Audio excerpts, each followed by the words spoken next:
the very pinnacle of sporting achievement to some, but if medals were to be awarded for mismanagement, corruption, cost and perhaps general incompetence, there are a growing number of people who would give gold to the Olympic Games itself. And hardly anyone these days is queuing up to be a host city.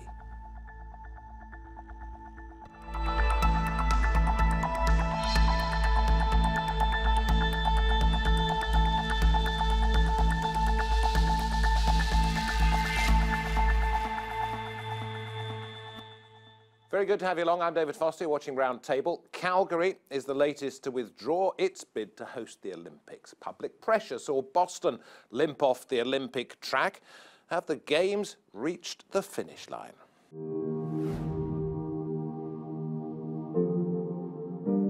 From ancient Greece to Rio 2016, it's an athlete's dream to win an Olympic medal. But in recent years, countries have raised concerns at the high cost of hosting the event, with Calgary the latest city to withdraw its winter bid. $13.1 billion was spent on the Rio Olympics 2 years ago, which were widely seen as a failure, with many facilities now abandoned. 4 years earlier, London's Games left a positive legacy, described as the happy and glorious Games.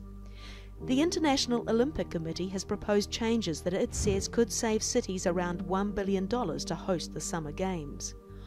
Will reform save the sporting pinnacle from becoming the spectacle of the rich? Very pleased to say that we crossed the west coast of the United States. We're joining us over Skype from Forest Grove in Oregon. We have Professor Jules Boykoff, author of Power Games, who has an Olympic history. We'll talk about that a little bit later on. A Political History of the Olympics is the book. In Rio de Janeiro, Theresa Williamson, who tries to improve the lives of Rio's poorest residents. And at the round table, we are joined by Jon Rest, senior reporter at Sportcal, who's attended a number of Olympic Games, and John Gold, professor of urban historical geography, whose research specialises in the legacy of the London 2012 Olympics. Listen, warm welcome to each and every one of you. Jules, can I come to you first of all? Does anybody get rich out of the Olympics? Oh, absolutely. There's tons of money sloshing through the Olympic system. The thing about it is it tends to slosh upwards. It's basically a form of trickle-up economics. And so that's what I think makes it keep going, is that the money sloshing around does tend to go into pockets of people that are proliferating the games, and they don't want it to stop. What about any Olympic city? That's a very different story. And I think if you have to divide out each Olympic city in terms of the people that are trying to bring the games there, who again tend to be political elites, well-connected economic elites, for example, in the construction business, they tend to do pretty well from the Olympics. They can use the Olympics, politicians can, as a booster for their future careers. But it's the everyday people of the city who tend to not benefit from the Olympics. In fact, they often pay a very high cost for the games, whether they're displaced from their homes or gentrified out of their homes, or they paid for the games through their taxpayer dollars. They tend to get very little benefit from the games, despite the fact that in the beginning, they're told that they're going to get a lot out of the Olympic Games. And so there's a huge divide in terms of the host city in regards to who benefits and who does not. Theresa, is that the case in Rio? Absolutely. What we saw, we had 80,000 people evicted from their homes. The infrastructure that was put in place primarily benefited wealthy areas that were already fairly developed. And now we're left with, an economic, a horrible situation at the local. I mean, we know the national situation in Brazil, but in Rio, it's particularly bad. We've got all of the health system, the education system, the security system underfunded as a result. What happened to the people in the favelas, what we would call slums in this part of the world? Did their lives improve in any way by being moved out? No. Unfortunately, we have favelas are not really slums. We have some in Rio that are over 100 years old. These are not impermanent temporary neighborhoods. The people who were primarily displaced from favelas were displaced from established communities, not from new communities that you would call a slum. And so they were displaced from fairly good housing relative to what you think of as a slum. And also they were displaced to public housing that was a couple of hours away from their homes and their jobs and their schools and their communities. Community fabric was disrupted.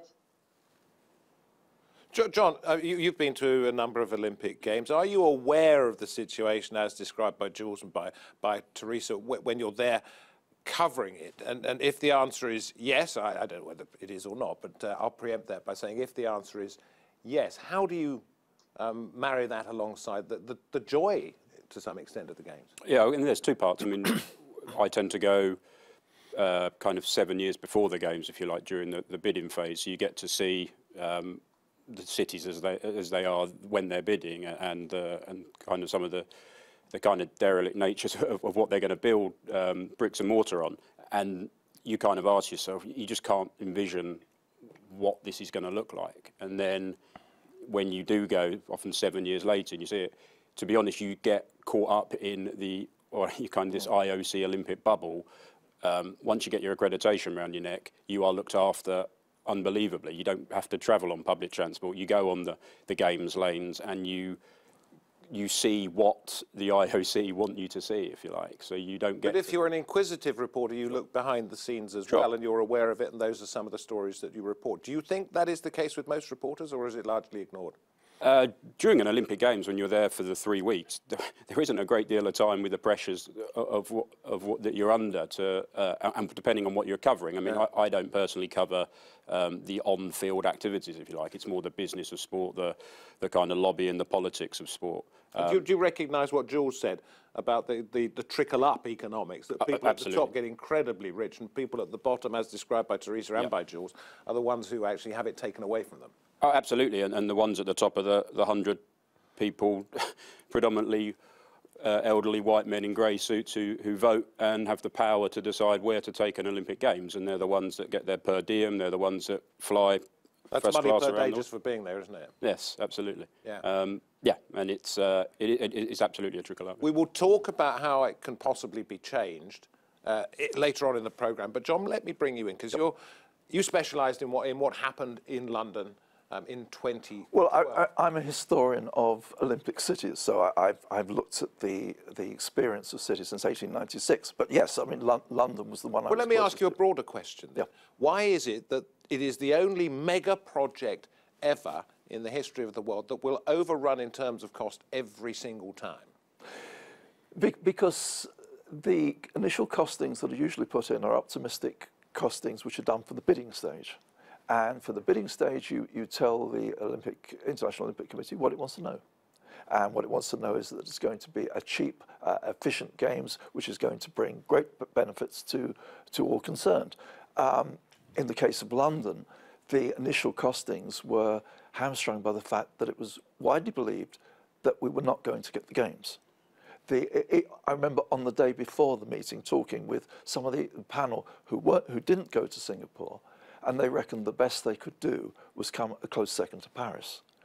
They hadn't done the costings on security. They hadn't done the costings on any of the social promises that were made.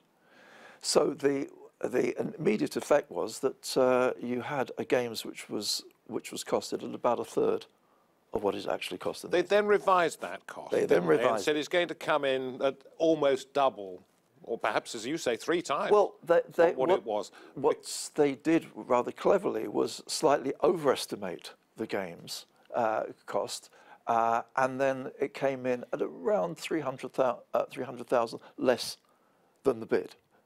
Sorry, less than the revised Less cost than what they said on their revision. And they then said, actually, we've come in under budget. To me, that is blatant lying and defrauding of the people of London by bidding for it in the first place at an unrealistic cost and then telling untruths about the fact that you've come in under budget. The difference is what they'll tell you is that they 99 times out of 100, an Olympic city will come in under their organising committee budget, because that is covered by the IOC contributions, your sponsors, your ticketing. What always will run over is the non-organising committee budget, and the IOC will tell you this till they're blue in the face, and Sochi being the 51 billion related around Sochi was making Sochi into a a city, you know, and you have to improve your railways, your airports. That isn't something that is included in an Olympic cost, and any major construction project always overruns. Yeah. Did London benefit the country as a whole, do you think, or is it unquantifiable? Did it benefit the country as a whole? No. It benefited London and the South East considerably. Did it benefit people who bought in what were previously derelict areas that are now expensive areas? In other words, part of the city was gentrified and people have made money out of that. Or did it benefit the people of London? It's almost a rule of nature that if you put large amounts of money, investment into an area, you will get gentrification. It follows investment. There was, in the case of London, it has to be said that the East End of London was gentrifying before the bid. I was attached to Queen Mary, which is University of London, for some time, and they were experiencing the change in the area around them. This was in the early 1990s, so this process has been going on. What was fortuitous for London was that it managed to find an area which it could designate as brownfield land, which is industrial land, no longer used, which was around 2 miles east of the City of London and about a mile north of Canary Wharf. The idea that this was some sort of barren wasteland was not true. There were about 300 businesses there. There were about 3,000 people living in a major social housing area, Cars Lane, and so on. So it wasn't completely empty. Okay. Jules, you played for the US Olympic soccer team, but not in the Olympic Games. I don't think we need to go into that, but you have a personal association with the Olympics, as well as a professional one, by studying it as an author. First of all, your thoughts on why there were only 2 bids for the Games that eventually went to Paris, why people like cities like Calgary and Boston have decided it's not for them, and what the future is in that sense. Sure. I mean, I think there's no question that fewer and fewer cities are game to host the Olympic Games, and I think you have to look at costs first and foremost, which we've been discussing already today. There's a huge jump from what cities say the Games are going to cost during the bid process to what they actually cost during the staging of the Games. There are so many examples of this. London's just one. They were originally supposed to cost $3.8 billion. Sky Sports said they cost about 10 times that much. Sochi's notorious, supposed to be $12 billion, ended up costing more than $50 billion. Even the most recent Winter Olympics in Pyeongchang were supposed to cost around $7 billion. They ended up costing around double that. So costs of cities and intelligent people in these cities are very concerned about that. And there's just a lot of evidence out there to support their concerns. Secondly, the city becomes essentially a military hardware convention during the Olympics. I was in London. I saw it for myself. You'll remember the G4S. They fell down on their duties to provide the people that were going to do the security checks, and the military was literally called in off the fields of Afghanistan, and it brought this military and the military sheen was part of those Olympics. But the bigger issue that people are not too happy about is the fact that the cities become militarized for the Olympics, and they don't just box up those weapons and return them afterwards. They stay and become part of everyday normal policing against everyday people in the city. And Theresa, you were nodding in agreement with what Jules was saying there. I know that was also what happened. We saw the TV pictures of it in Rio, but I believe you're trying to get the message out to other cities not to fall into the same trap. Yes. Well, we do work with a network of other cities that have, where activists are struggling and trying to figure out how to either counter the Olympics prior or work with the Olympics once the Olympics are coming, and figure out strategies to reduce the negative impacts that are predicted that we've mentioned here today, including around housing and displacement, including around militarization, which we've seen in Rio. Our organization does focus on Brazil and Rio and favelas specifically. And I think in relation to what we've just discussed here, there's follow-up by the IOC about making sure that the installations are in place and the infrastructure for the Olympics that are promised are in place. But when the bids are created, they also include legacy promises, and the IOC doesn't follow up on those. So those are clearly marketing. In the case of Rio, all of the favelas were supposed to be upgraded by 2020 as part of the legacy. Yeah, so we have liars operating once again, but when it comes to the militarization, when it comes to the displacement, which you're advising other people about and how to avoid those problems, I would say they're unavoidable. Perhaps. I mean, I think it is the nature of the Olympics. It's such a huge spectacle. And as you said earlier, it's a spectacle of the rich, you know. And so as a result, you're going to have these processes happen. And I think that's why more and more cities are saying we don't want the games. And I think that any city where you have an administration that's really pushing for the games, you need to be looking behind the scenes at who is that administration and why are they so insistent? I would argue that in many cases that the fact that a city administration is pushing for the games is a tip to some dysfunction underneath. Bring it back to the studio, but anybody can comment at any time. The knowledge management program, it is an idea of the, I think it might be the IOC itself, to teach people about how to learn these lessons. In what way, Jon, would you see it working? Well, it's built into the process. You have the people from the next Olympics come to the previous one, and they spend 3 or 4 months there. So you have this process. I work with the London London OCOG, the London Organising Committee, yeah. On knowledge transfer, and they set up consciously set up a system which was extremely thorough in recording data. But I still believe that each Olympics tends to come across as a one-off job, that you can have this knowledge that's built up, but that the facts of site and regimes and so on is different in each case. Jon, when did it all start to change? Was it Montreal 1976? Well, Montreal... And was that because of the security incidents, the murders at the Munich Games of 72, that the whole nature of getting this many people together was always going to be different? All the above, quite honestly. And trade union problems, etc., etc. Yes, yes. Montreal came at a time, I think it's worth recalling this, the Olympics had very few bidders in the late 1970s and early 1980s, where it was widely felt that the Games would be having problems getting host cities. LA changed that. They introduced a new model and then people became very keen on it. My own feeling is that we're looking at a situation, particularly the Summer Games, where you will see a core of cities willing to host the Games. And this is where I was going next. Okay. Because if each time there are the same problems, even if they are mitigated to some extent by the knowledge management program, what you really need is somewhere where you can take it, that you know that it's already sorted. Yes, you can see that London, Paris, Los Angeles and so on are willing to host the Games. Beijing clearly is. It's working... On a rotational basis, do you think? Not on a formal rotational basis, but I suspect that's what we're working towards. Anybody else on that one? I mean, because the suggestion has been that there will be one permanent base, not necessarily 4 or 5 from which to choose. That will never happen. You don't think so? Okay, so Jon says no. Jules, do you think it should happen, even if it might not?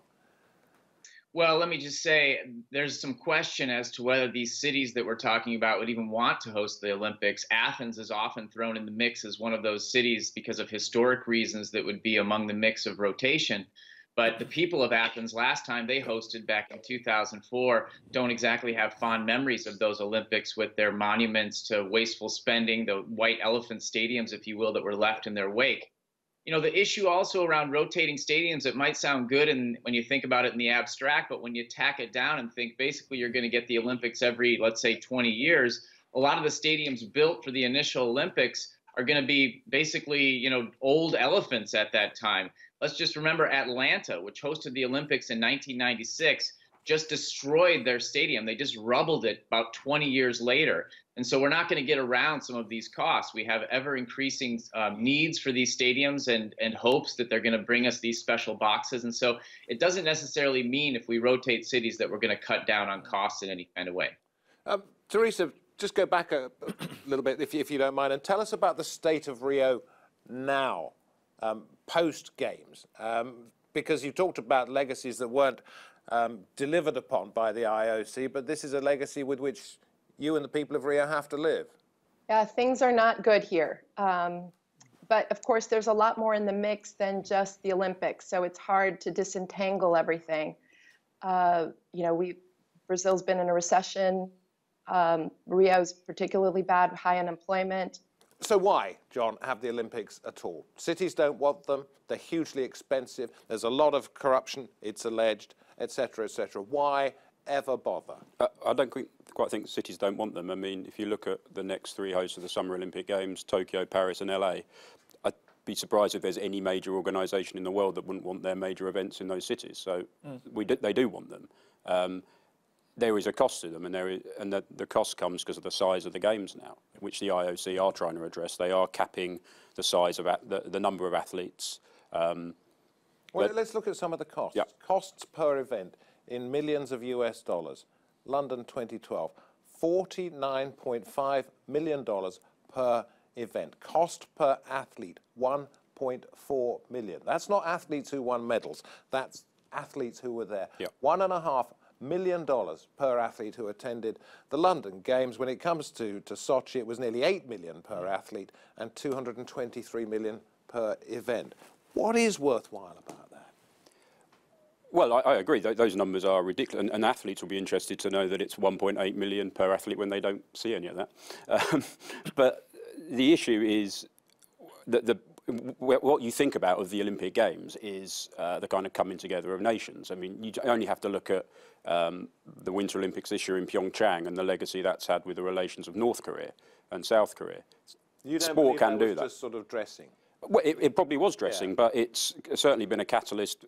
I don't think we'd be that far advanced in those discussions now had the light of the world from the Olympics not been on them. I do agree there is a lot of dressing to it, but the Olympics does have the power to bring people together around a table, and that is why the IOC will claim that they are worthwhile. The cost issue is separate, and that is something they're trying to address. Let's try and round up, because we only have a couple of minutes. It goes so fast, doesn't it? Faster than the Olympic Games does. World peace. Okay, I'm exaggerating, but world peace, number one. What do you think the real benefit is, and will the Games continue for as long as we can predict? Yes to the second one. What is the benefit? It varies from city to city, but there are clear benefits you can get in terms of urban regeneration. Simply urban regeneration. What about national pride? That's often a more difficult thing to know. It's not quite so tangible. It's not tangible, and will it last anyway? The reputation of some games in the past, which went well at the time, have not worked. Bring well. you back to urban regeneration, though, because what Theresa was saying is that in the areas that most needed it in Rio, it's not been evident. It's in terms of the physical side of the delivery, that takes place. In terms of the social aspects of delivery, that's quite a different matter. So do you think reformation is needed, and is it possible? I think the whole system? I think that it is very necessary to bring the legacy phase into the process properly. Okay. Rather than just to leave it to the market. Jules, I know you're a bit cynical about it. Well, actually, cynical is probably not the right word, but you're a doubting Thomas about that. The benefits overall of the Olympic Games would probably be the best way of putting it. But do you think they will last? Well, I mean, David, I'm a social scientist, so I go off of the evidence to make my claims. And so, you know, I think there's a strong argument that can be made to extinguish the Olympic flame right now. And Beijing 2022 is a prime opportunity, given the human rights problems there that are massively clashing against the fundamental principles of Olympism. And they got the Olympics in 2008, promising huge reforms in terms of democracy and human rights. We simply haven't seen that. And so if we're ever going to take a break, it seems like now's a decent time to do so. Moving forward, if there's not enough cities that are keen to host the Olympics, that could be another thing that clogs up the pipeline of Olympic money. But I don't think anything is going to happen without those two elements. The third element, the wild card, is the athletes. There's been some athletes who've been speaking out about the Olympics and making big questions about them. Lawrence Halstead, the Olympian fencer there in the UK, who represented Team GB in London and also in Rio de Janeiro, he's been speaking out. If more athletes do that, then we might see change within the Olympic movement. And if it does stop even for a short period, do you think it would ever return? Well, I think that would remain to be seen. If everybody liked the break and, hey, we didn't really miss it that much, and that feel-good factor that it brought the cities was just a fleeting thing people started to realize, hey, maybe it wouldn't come back. It would all depend on whether there's cities that are keen to host and that remains an open question. Quick question, yes or no? Looking forward to the next games. Jules first. Next games, I suppose in some ways, but purely from an athletic point of view, Tokyo's had a bunch of issues that resemble the ones we've been discussing today. It had to be quick, so it's an ambivalence. Okay, sort of. John? Yeah, Tokyo's a great city. I'm sure you'll be on it. Looking forward to going. Definitely. And John? I shall be there, and it's going to be a great game. You have your ticket booked already? I have people who assure me that it will be on okay. the inside, I wonder. Not terribly on the inside, but good enough for me. All right, listen, thank you all very much indeed. Time has flown. We cannot say a proper goodbye to Theresa because of technical problems, but my thanks go out to her anyway, to Jules, to John, and to John. Thank you all very much for taking part in this programme. When it comes to the Olympic Games, we've been wondering about the cost, the benefits, and whether the race is run. As far as we can see on this programme, it is a marathon and it is still going. From me, David Foster, thank you for watching. Bye-bye.